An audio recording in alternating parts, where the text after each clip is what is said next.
I went to see Katsumi without calling him first.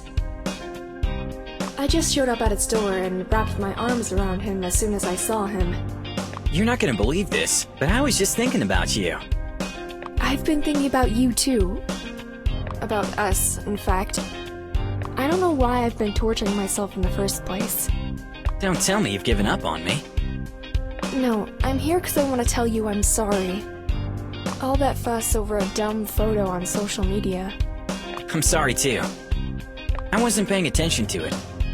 And I certainly didn't think any of those girls had anything in mind. I guarantee you that. We've been together for a long time, and you're the most important person to me. I'm so relieved to hear that. Leave it all behind and won't mention it ever again. I love you and I want to be with you. I love you too. Thank you for forgiving me.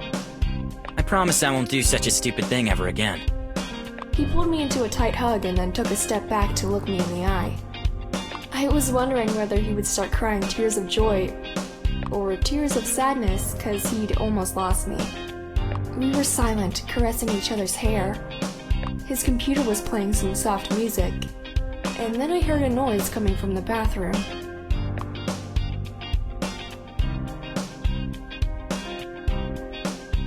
Ugh, something has had to come up and ruin our romantic moment together.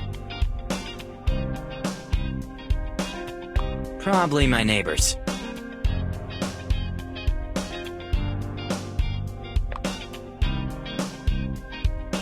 It seems to me that the noise is coming from the bathroom. I'll go check it out. It might be a leak. It's not a leak. It's something else. Are you remodeling your bathroom? No, I'll explain it to you. All I ask of you is to understand. Cause this is so weird, I don't know how I'll ever explain it to you. You're scaring me. I'll go see. Just as I reached to open the bathroom door, I heard a familiar voice. Mizuki came out of the bathroom. I thought I heard your voice. I'm sorry. I look like hell. I've been... Mizuki, what are you doing here? And you, why didn't you tell me Mizuki was hiding in your bathroom? I didn't have the time. We started talking the second you came in, and I didn't want to ruin the moment. Mitsuki, please. Tell her why you're here, crying your eyes out. Spill it all out. I came to bring him his paycheck and to tell him the bad news. My father isn't satisfied with our app. I wanted to talk to him about what we should do next and to ask him for some advice, but... There, that's all I know as well. She started crying and never finished her story. Mizuki, what in heaven's name is going on? I have to go! I have to calm down before the meeting at ChatLinx. I can't tell you now. Mizuki ran away, leaving us in disbelief. Go to that meeting and find out what's going on. You'll tell me later. Well, I guess somebody has to go. We shared an awkward moment and clumsy kiss, as if that was the first time we saw each other. I felt the sparks flying through the air, and I knew I made the right choice.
Sometime later. The ChatLinx offices were emptier than usual. Either it was a state holiday or the employees were on annual leave. Mizuki and Akiko were sitting at the desk in the conference room. I would have never thought that the two of them would be able to sit together without breaking things. Hello, girls. There you are! Finally! Mizuki and I are running out of boring topics. But Akiko, we haven't spoken a word. My point exactly! Boring equals nothing. I can see you're having a great time without the rest of the gang.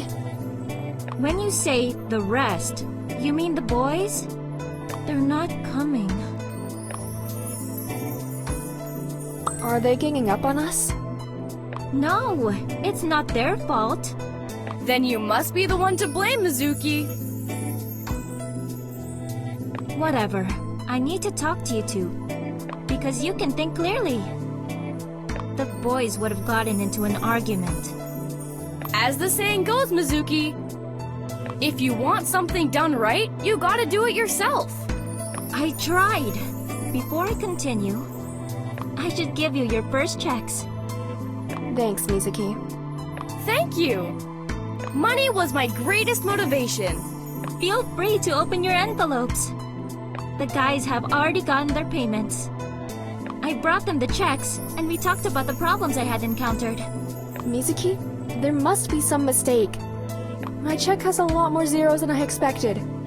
Mine too, but I don't want to complain because I think my hard work was worth the price.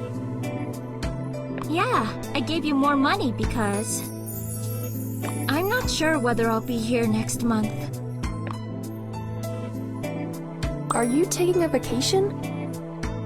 Is that why the offices are empty? Good thinking! Actually, I'm taking a break from ChatLinx. You said that it was easier to talk to us than to the boys. Please explain.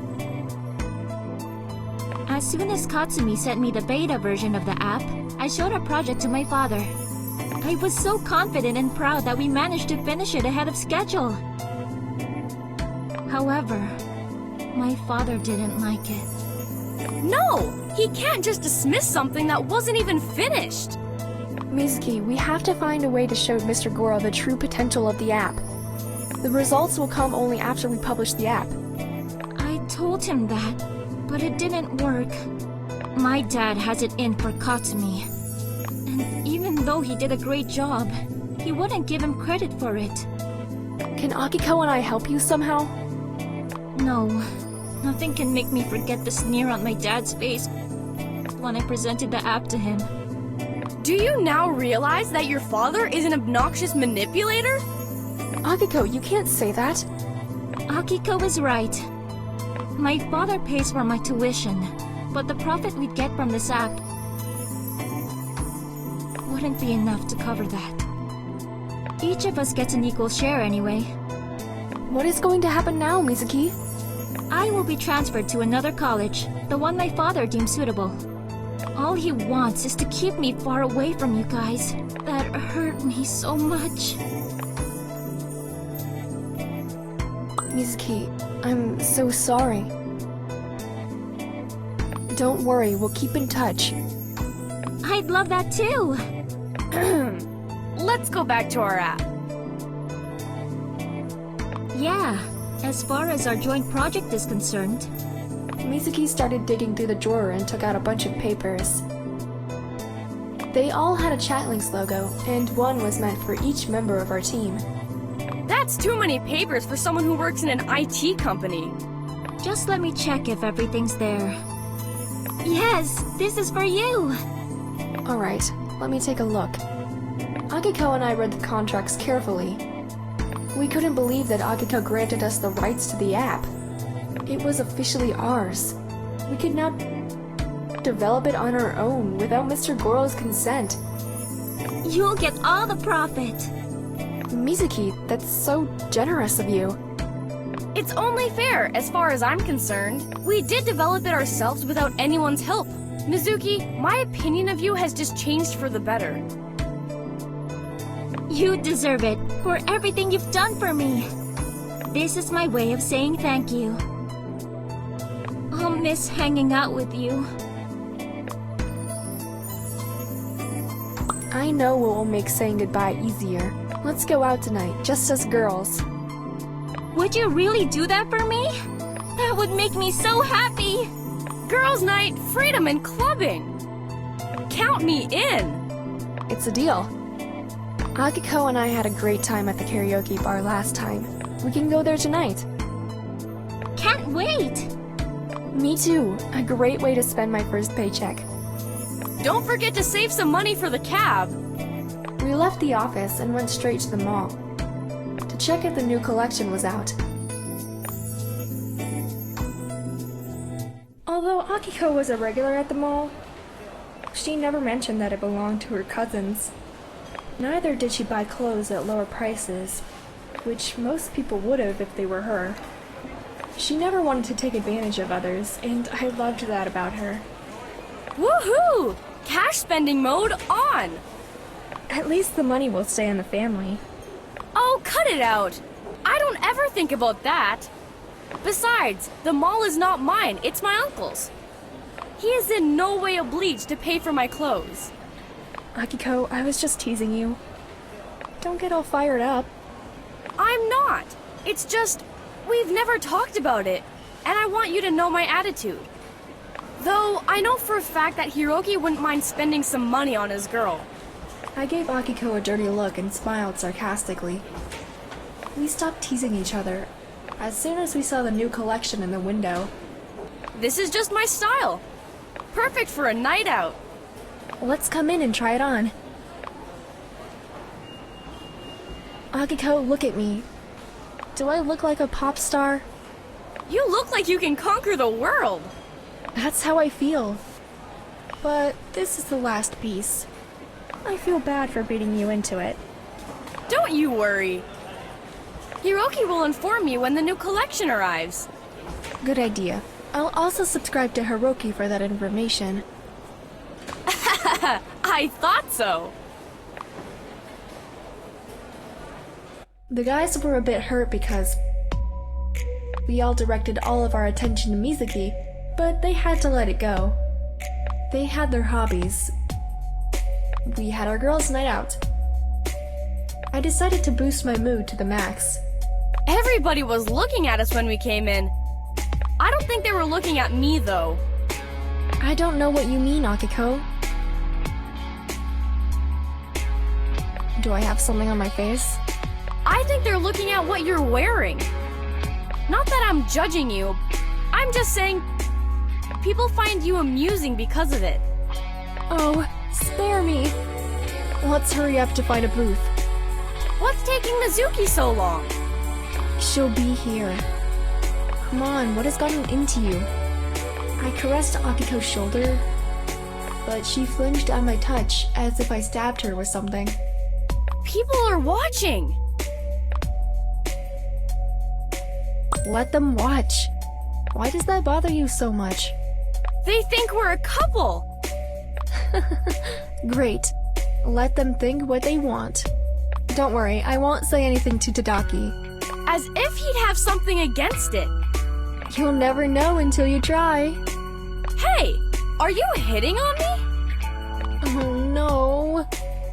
Our conversation was interrupted by the waiter who approached our booth. He greeted us with a small bow and gave us drinks which we didn't order. He gestured toward the guys in the booth opposite ours and told us they'd send us the drinks.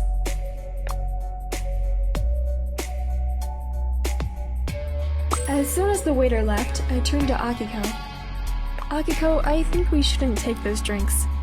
Why not? It's just an act of kindness. Nobody is forcing us to do anything. I know, but I'm so embarrassed. Fine. We'll ignore them, and they'll get the message. Maybe I should kiss you so that they think we're a couple? I don't even know whether you're serious or not. Mizuki showed up at that moment, visibly upset. Hi, girls. Sorry I'm late. At some point, I thought about calling you to tell you I wasn't coming. Hi, Mizuki. It's a good thing you came because things are heating up in here. She is on fire tonight. Have a seat. Take her drink because she's already crazy. She doesn't need it. The two of you are silly. Is that a smile on your face? She can do better. Come on, Mizuki. Bottoms up. Mizuki downed my drink and another one right after it. The guys in the booth opposite ours noticed her and started applauding. Mizuki instantly blushed. All eyes are on you, Mizuki. Doesn't it feel good? I'm not used to this. I'm so embarrassed. We'll do something about that now. Akiko made Mizuki and me stand up and then ask for a microphone. She chose a song that all three of us knew and made us sing it. Mizuki was ashamed at first, but then she loosened up a bit and hugged both of us as we were trying our best to sing in unison. The guys were applauding and sent us another round of drinks. We went home feeling joyous, and what was the most important, Mizuki's day ended with a smile on her face.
That was definitely one of the longest days that year. Right after I texted my boyfriend goodnight, I fell asleep, with the phone still in my hand, and a content smile. Akiko saw that the door to my bedroom was ajar, so she peeked in to check if I was still awake. Poor thing. She fell asleep with her phone under her cheek. She must be exhausted. Could it be that she fell asleep during a conversation? That was when my phone buzzed with a text from an unknown sender. Akiko, even though she didn't mean to, read the message. The message said that I was insensitive. Who dares calling my best friend insensitive? Akiko refrained from answering on my behalf. But in the end, she decided to delete the message. As long as I'm here, no one will call you insensitive. Good night. I love you. Akiko kissed the corner of my lips and covered me with a blanket. I vaguely remember her words in the kiss. But then I sank into a deep sleep, and all of that seemed unreal.